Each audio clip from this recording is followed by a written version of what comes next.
Hello everyone, I am Nahid and today I am gonna share an adventure experience I made with my friends. You know, every journey begins with a simple decision. One later evening, three friends together with one question in our mind.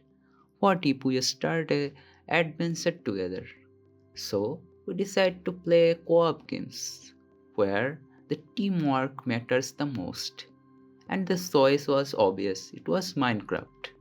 With a simple plan, we created a server, then clicked the join world, and we stepped into a brand new beginning.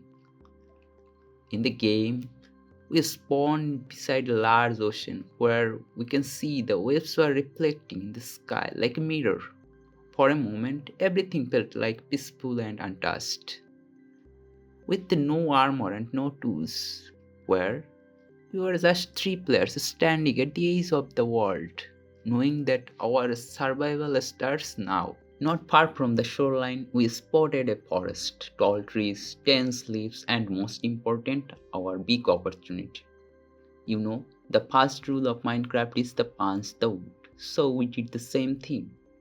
After punching the trees, we collected some logs and crafted some wooden accessories for our survival. Then, once equipped everything, we pushed forward, exploring beyond the forest, and then, in the distance, we saw it. It was a massive village. Rows of small houses, farms, and villagers living their peaceful lives. It felt like a blessing. But while exploring the village, things didn't go exactly as planned. One of our friends accidentally got too close to the iron golem, and within a few seconds he was gone. We stood there in a shock. But survival came first, so we collected all of his dropped items, knowing that it would be important for what comes next. Although he responds and joined us later. And then we carefully gathered some essential supplies like bread, fruit, and other food items to keep us alive. Also, we saw a farming place where villagers were farming different kind of crops. So we stole some of their plant seeds from there for our future farming purposes. And also we collected some of the torches to fight the darkness because it will be hard to craft some torches in the early game. For us, the most important thing was the finding bait. So we didn't forget to get that as it was our key to surviving the night. But as we were looting, the sky was begun to change. The sun dripped lower, the shadows stretched across the land. The night was coming, and the monster will rise, and we have to hide somewhere. And without a shelter, surviving would be very, very hard. So we left the place, searching for the perfect place to set up our camp somewhere safe. And what happened next? I'll let my friend explain that. Hi, I'm Mohammad Mainufusan Via. So we just dropped into a brand new world and we all agreed on one rule immediately. Efficiency is key. So our goal was to beat the sun, so we explored with actual purpose, scanning the horizon, not just for cool views but for a viable long-term location. As we moved, we were multitasking, grabbing wood, stone, and food, but the real priority was wool. We needed three beds immediately. In the early game, being able to skip the night isn't just a luxury, it's the difference between progress and fighting off creepers with a wooden sword. After scouting for a bit, we found the spot. It wasn't perfect, but it checked the boxes. Flat enough to expand, open enough to see mobs coming, and defensible. We didn't waste time trying to build a mansion. We focused purely on safety. We lit up the perimeter to push back the spawn radius of hostile mobs and threw down the essentials. There's something really satisfying about the first night. Placing three beds side by side, sleeping through the darkness, and waking up on day two without having taken a single point of damage. No chaos, just a clean start. When the sun came up, our focus shifted from survival to sustainability. So we decided to hunt cows, sheep, and other materials So we decided to go to a village. We collected the materials, chased down animals, and we crafted a hoe and laid out a standard 9:9 farm plot with a single water source in the center. We planted everything. We managed to loot from a nearby village wheat, carrots, beetroots, and the holy grail of early game food, potatoes. It wasn't the flashiest build, but getting that farm running early is a huge mental relief. Once you know you aren't going to starve, the game begins. With the crops going, we weren't going to sit and watch the grass grow. It was time to gear up.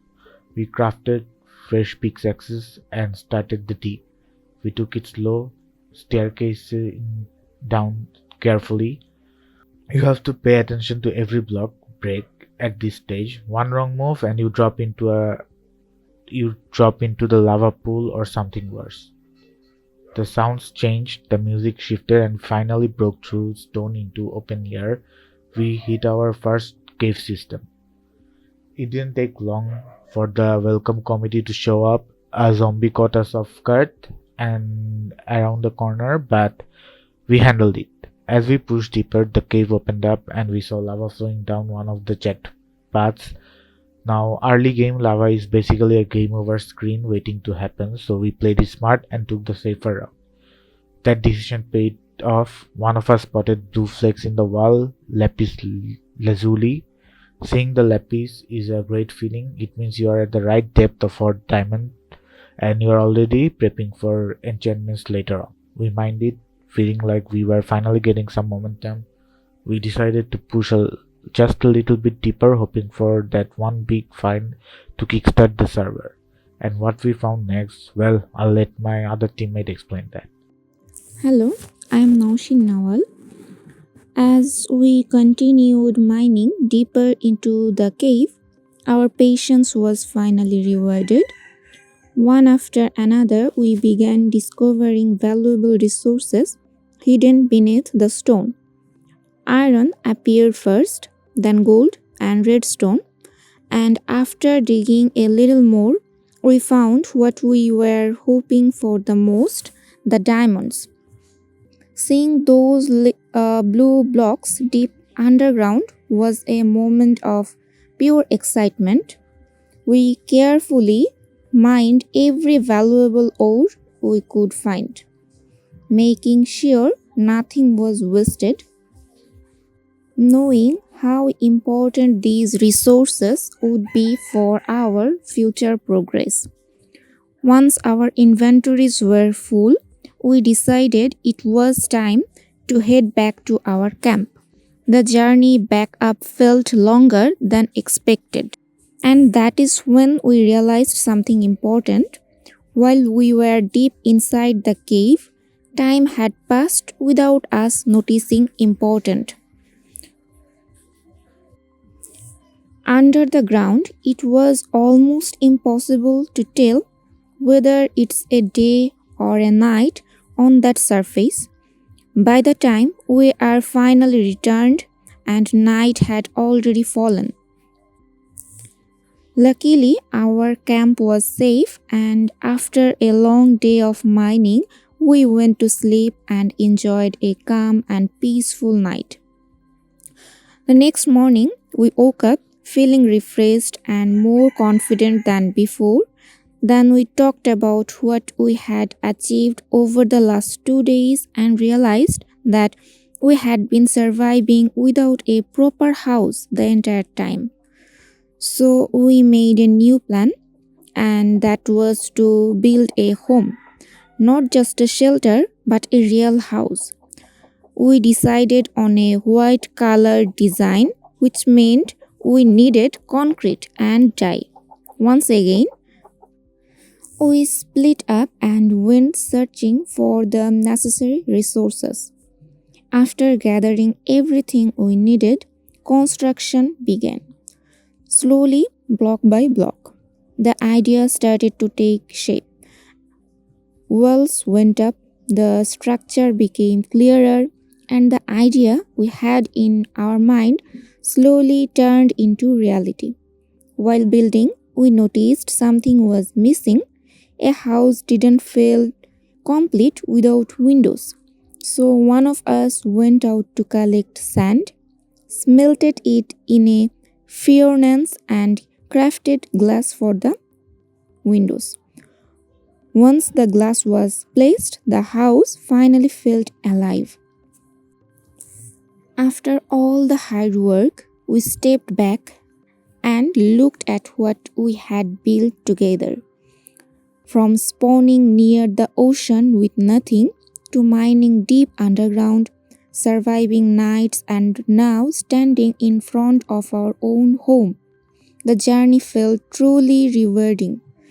In the final moment, the three of us stood in front of the house and shared a few closing words, marking the end of this chapter of our adventure.